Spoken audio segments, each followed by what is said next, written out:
Beaucoup ne font pas du développement personnel, ils consomment du développement personnel.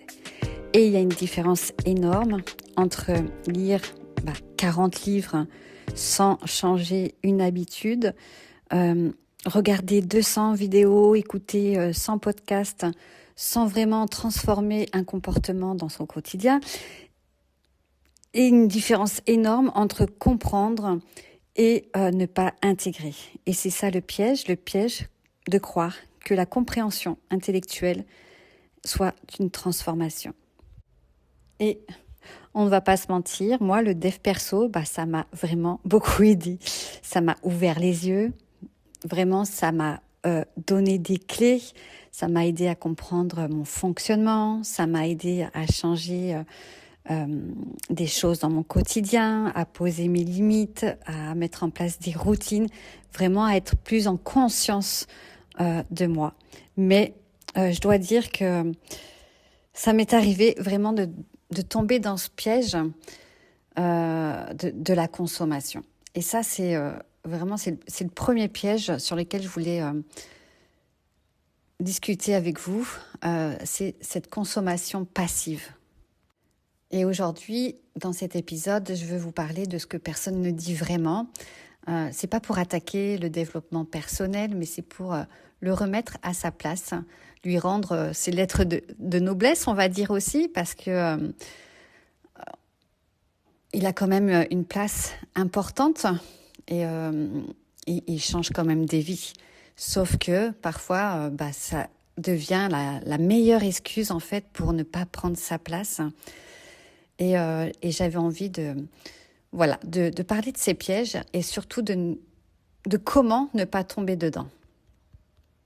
Et avant d'aller plus loin, j'aimerais qu'on remette un petit peu de contexte parce que ça fait des décennies que le développement personnel attire beaucoup de monde et j'aimerais qu'on mette le doigt en fait à quel moment de votre vie vous êtes tombé, comme on dit, dans le dev perso, parce que ce qu'on remarque le plus généralement, c'est que c'est un moment qui a été compliqué dans votre vie. Ça peut être la déclaration d'une maladie, un deuil, un burn-out, ou vraiment un moment qui a été compliqué et où vous avez senti en fait qu'il fallait que quelque chose change, qu'en fait c'était pas ça la vie et que vous avez besoin de comprendre ce qui se passait pour retrouver ce mieux-être, cette joie, cette envie de vivre, parce que ce que vous ressentiez à l'intérieur, c'était vraiment un vide existentiel et vous ne pouvez plus mettre de sens à votre vie et que vous avez besoin de retrouver cet élan en fait, vraiment un élan de vie pour vous retrouver, pour passer des moments de joie, avoir des bonnes relations, avoir une meilleure santé, peut-être changer de voie professionnelle. Et là, vous êtes tombé dans le dev perso et c'est vrai que c'est malheureux, soyons honnêtes, c'est malheureux de se rendre compte qu'il y ait besoin d'un moment difficile pour découvrir ça. À part si vous êtes dans une éducation où vos parents vous ont toujours apporté ces éléments. Mais sinon, je pense 90% des personnes, c'est suite à un bouleversement dans leur vie, un ras-le-bol, il faut que ça change. Et c'est là qu'on met le nez dans tout ce qui est dev perso. Et ça me fait penser un peu comme si on avait envie de reprendre le pouvoir sur notre vie et qu'on a besoin de reprendre le contrôle en fait. Et grâce au développement personnel, on va récupérer un peu cette notion de pouvoir et pouvoir se réapproprier le flow de la vie, reprendre un peu en main notre vie. Et c'est exactement moi ce que j'ai vécu. Pour faire court, en 2019, j'ai commencé à mettre le nez dedans parce que je vivais quotidiennement des crises d'angoisse et je comprenais pas ce qui se passait, je comprenais plus mon corps, je retrouvais plus, j'avais plus de goût à vivre, à retrouver de la joie. Voilà, tout était vide en fait. Je ressentais plus d'envie, de rêve. Et mon corps en fait me montrait qu'il y a quelque chose qui allait pas. Et donc, de fil en aiguille, j'ai commencé à découvrir des livres, à écouter des podcasts, pardon, et vraiment à me plonger là-dedans. Et j'étais tellement nourrie, ça me faisait tellement de bien en tout cas de découvrir tout ça. Ça m'a vraiment apporté de la nourriture intellectuelle. Je commençais vraiment à me sentir pas puissante, mais à me sentir supérieure. Ouais, il y avait un petit côté snob en fait qui me disait ouais, mais moi je sais ça maintenant, je comprends pourquoi, nani nanana. Ça c'est aussi un des pièges du dev perso, c'est qu'on croit qu'on est supérieur parce que on comprend plus de choses que les autres, quoi. Alors qu'en fait c'est juste l'ego là qui qui est content. Bref, passons. Mais voilà, je commence à mettre le doigt dedans, à découvrir tellement de choses, et puis ça n'en finit pas. Pendant 2-3 ans, je consomme excessivement tout ce genre de livres, et puis je sympathise avec des gens qui sont dans cette même dynamique. Donc là, on a une sorte de communauté qui se crée, et puis après ça se déplace vers aussi toute la spiritualité, les archanges, les guides, la médiumnité, les cartes et tout. Et puis là, on rentre complètement dans une autre sphère. c'est une autre planète, quoi, carrément. Et on se dit, on dit oui, nous, on est éveillés, ça y est, on comprend tout. Mais en fait, on comprend rien, quoi. En fait, on ne sait rien. Et voilà. Et je continue à être dans ce premier piège qui est la consommation passive, à enchaîner des podcasts, à me former, à faire des affirmations positives, à faire des méthodes diverses et variées, hein, le Miracle Morning, à boire des jus de céleri, à faire des détox émotionnels. Et puis, oui, je passais quand même à l'action, mais en fait, je voyais pas forcément de gros changements. Vraiment très très présent en fait. Et puis pour arriver au deuxième piège aussi que j'ai envie de vous partager, c'est que en fait ça n'en finit jamais. Ça finit jamais. Et j'appelle ce piège, voilà, le deuxième piège, la guérison infinie. Où là on est tout le temps en fait dans oui, mais avant de passer à l'étape suivante, je dois encore régler ça. Je suis pas prête. Il faut encore que je travaille sur ma lignée maternelle parce qu'il y a du transgénérationnel qui est encore là. Oh, mais là, je me sens pas encore alignée avant de me lancer, ou parce que en fait mes chakras ils sont pas assez équilibrés.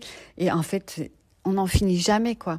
Et vraiment, cette guérison infinie, en fait, nous empêche radicalement de vivre ce qu'il y a là dans le moment présent. Et je pense que vraiment, c'est une fuite inconsciente de vivre ce qui est là, de vivre avec ses doutes, à vivre avec les échecs qui se présentent, vivre avec ces émotions intenses qui se présentent aussi. Et on a toujours à aller chercher en fait l'outil qui va nous sauver en fait. Et du coup, on perd encore son pouvoir intérieur et on va aller à la recherche de quelque chose à l'extérieur. Et cette guérison infinie, c'est ça en fait. Elle nous détrône de notre capacité à s'auto-guérir. Et ce qui amène au piège numéro 3 que j'appelle l'hyper-responsabilité toxique, c'est-à-dire qu'on va se mettre une pression de ouf et qu'on va se dire « ouais, mais si j'y arrive pas, c'est parce que je suis nulle ». Et puis on va culpabiliser du fait qu'on n'y arrive pas. Oui, mais moi, je suis pas une personne, je suis pas comme les autres. Moi, à 5h du mat, j'arrive pas à me lever, alors que je sais qu'il faudrait que je me lève à 5h du mat pour faire ma méditation d'1 heure. Il faudrait que je fasse ma séance de yoga, mes 3/4 d'heure de respiration, et puis une petite sortie, la lumière naturelle. Non, mais là, stop, quoi. Là, c'est et puis là, on culpabilise finalement de pas réussir à faire tout ça. Mais c'est hyper toxique pour soi en fait. Si on remet juste les choses à leur juste place, la méditation, c'est pas fait pour tout le monde. On peut pas demander à une personne qui a un système nerveux surchargé en mode survie depuis 20, 30 ans, 40 ans de faire 10 minutes de méditation. C'est pas possible. On peut pas demander à une personne de faire des affirmations positives du style je suis la meilleure, j'y arriverai, alors qu'elle a une leçon karmique de légitimité et qu'elle n'arrive pas à prendre conscience de sa propre valeur. Elle ne peut pas dire ce genre de phrase tant que ses comportements, ses patterns, ses schémas ne sont pas mis en conscience, ne sont pas mis en lumière. Parce que le développement personnel, lui, il propose souvent des méthodes universelles. Mais nous ne sommes pas universels. Nous sommes singulières, nous sommes uniques. Donc, proposer un outil ou une méthode à tout le monde, c'est pas du développement personnel pour moi. C'est du développement impersonnel, c'est une sorte de standardisation.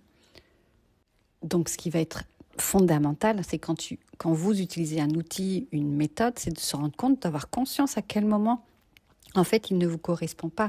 C'est vraiment d'être avec vous, de ressentir, parce que vous l'avez mis en pratique cet outil. Donc, vous devez être en capacité de savoir à quel moment il n'est plus fait pour vous, il ne fonctionne pas sur vous, et puis vous changez d'outil. Et comment savoir si un outil vous correspond ? C'est lorsque vraiment vous ressentez que ça crée, par exemple, un effet miroir, vous vous reconnaissez vraiment dans cette pratique, ou alors vous arrivez à mettre en lumière certains schémas, certains patterns, vous vous identifiez complètement à ça. En fait, c'est pas l'outil en soi qui va vous transformer, c'est est-ce que cet outil vous apporte de la clarté ? Est-ce que ça vous permet de mettre le doigt sur des schémas récurrents, des patterns, des blocages, et puis vraiment de pouvoir les mettre en lumière. Si l'outil, si la méthode ne vous amène pas ça, changez quoi. Parce que le but, c'est quand même d'évoluer, de se transformer, d'avoir cette croissance personnelle. Donc si l'outil en soi ne vous apporte rien, arrêtez de vous y accrocher et arrêtez de culpabiliser parce que ça marche pas pour vous. C'est ok que ça marche pas pour vous, c'est parce qu'il n'est pas adapté à votre unicité. Le dev perso, en fait, il devient vraiment personnel quand il ne cherche plus à vous corriger, mais à vous révéler. Moi, j'aime appeler ça plutôt des révélateurs de qui on est, des révélateurs d'identité. Un outil, vraiment, pour moi, il devient puissant quand il ne te dit pas qui tu devrais être, mais en fait, quand il met des mots sur qui tu es déjà. Et là, pour moi, ça, c'est un outil qui devient puissant et sur lequel je vais vraiment m'attarder parce qu'il m'apporte vraiment des réponses concrètes, applicables et où là, je vais rencontrer vraiment des transformations. Et voilà quoi, ça veut vraiment dire...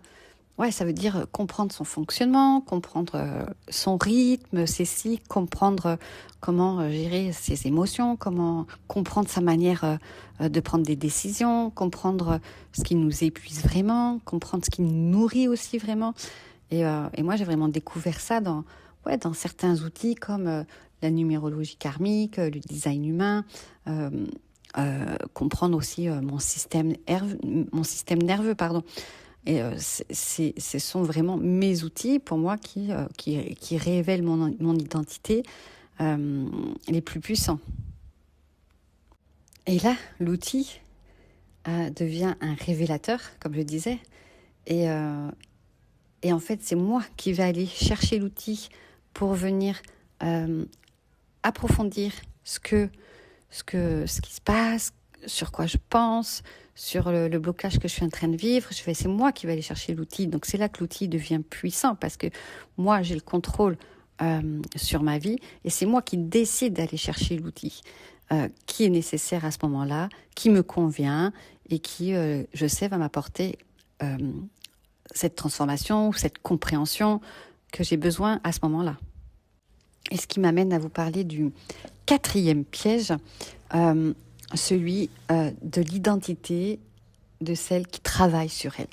En fait, on remarque que certaines personnes construisent une identité carrément autour de ça, quoi, autour de leurs blessures, autour de leurs schémas, autour de leurs traumas, autour de leurs blocages. Et le travail sur soi, il devient à partir de ce moment-là une appartenance, devient l'identité de la personne. Oui, moi, je travaille sur moi. Oui, j'essaye. Ouais, je comprends mes traumas. Donc voilà, toujours dans cette, ça rejoint un peu ce truc de la guérison infinie, quoi, en fait. Hein, c'est la personne, en fait, elle met jamais en application. Elle comprend des choses, elle travaille sur elle, mais concrètement, dans sa vie, il y a rien qui se passe. Parce qu'elle est vraiment dans cette identité de je suis en train de guérir, je suis en train de me réparer. Et en fait, l'introspection, elle est infinie. La personne est tout le temps en train de s'auto-analyser. Elle a peur d'agir aussi, de passer à l'action parce qu'elle attend que ça soit réglé ou elle attend d'essayer la nouvelle technique pour se libérer de ça. Et en fait, on a vraiment cet attachement qui est inconscient. Hein, des fois, on ne s'en rend même pas compte à la blessure ou au trauma ou au schéma. Et là, on confond vraiment travailler sur soi avec profondeur, mais la mise en mouvement, la mise en action qui est hyper importante aussi. Parce qu'on peut passer une vie à travailler sur soi et puis pas se comprendre finalement et rien changer. Et pas changer sa vie, pas se transformer, pas évoluer, pas croître personnellement. Et comment on va sortir de ça, en fait, de passer de je travaille sur moi à j'évolue, je construis, je transforme ma vie. C'est juste se poser la question, qu'est-ce que là je suis en train de construire concrètement en ce moment? Et si la réponse elle est floue, c'est que vous êtes bloqué dans cette introspection et dans cette identité de celui ou celle qui travaille sur elle. Et bien sûr qu'il y a des moments dans la vie où on a besoin d'un peu plus d'aller travailler sur soi, mais il ne faut pas oublier que on peut se dire par exemple 20% d'introspection et 80% de passage à l'action.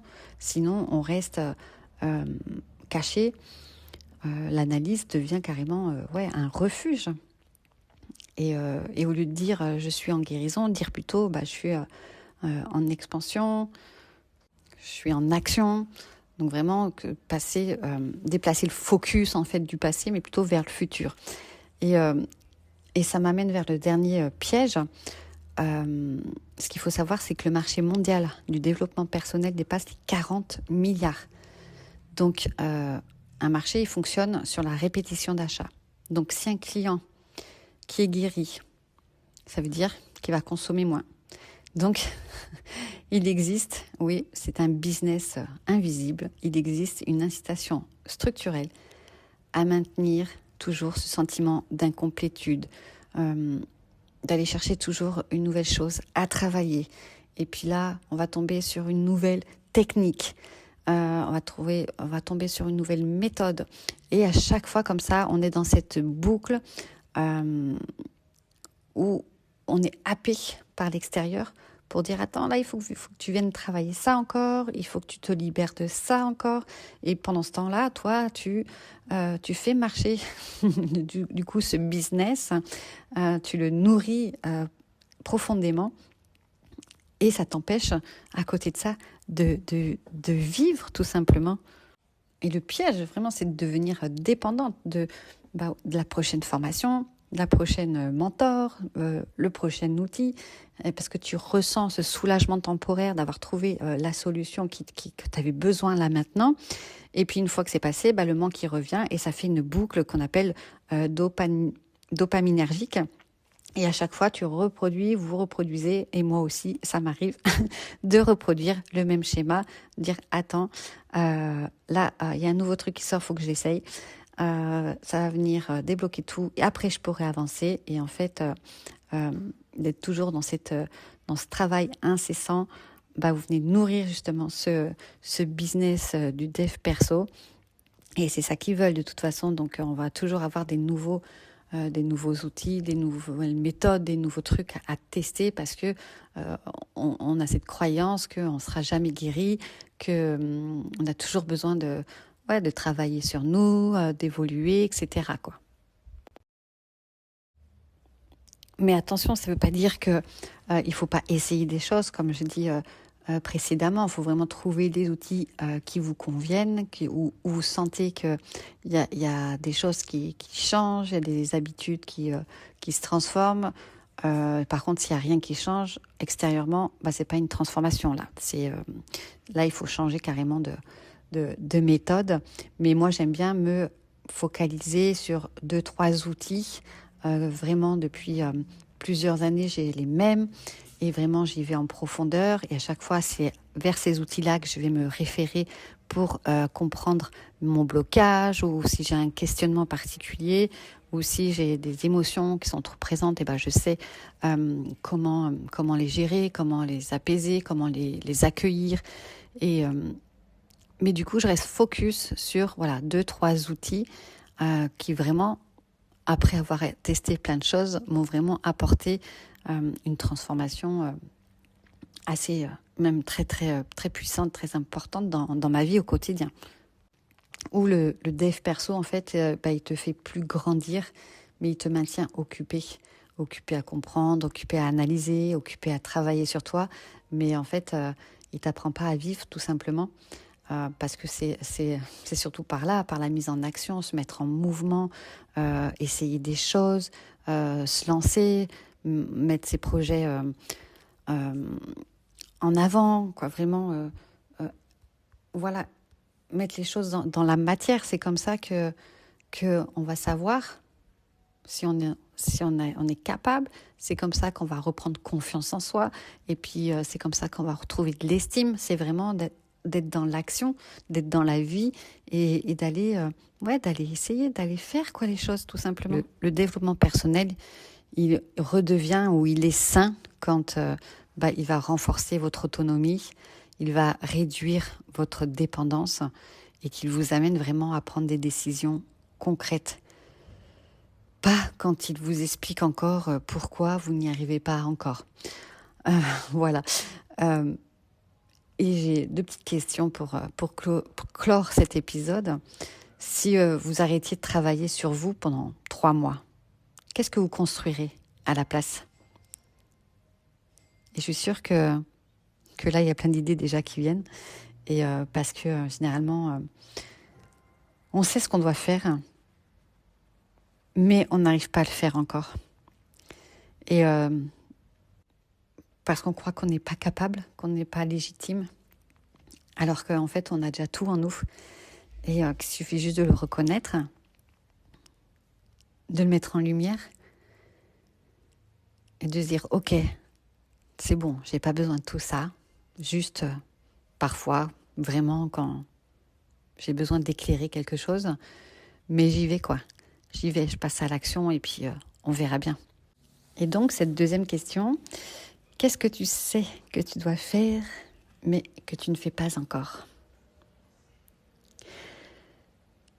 Je vous mets un petit cadeau dans le descriptif de cette vidéo pour vous aider à comprendre vos blocages, autant dans la vie pro que la vie perso. Ce sont 2 petites expériences qui regroupent justement mes différents outils et ceux que j'utilise au quotidien pour venir comprendre mes blocages, venir remettre de la clarté quand je doute, retrouver de l'énergie. Donc, je vous ai fait ce petit cadeau. Vous retrouvez le lien dans le descriptif. Je vous remercie pour votre écoute. N'oubliez pas de vous abonner, de mettre un petit pouce ou un commentaire. Ça me ferait très très plaisir pour savoir un peu ce que vous avez pensé de cet échange et me dire un peu votre regard par rapport justement au dev perso. Merci et à très vite pour un nouvel épisode.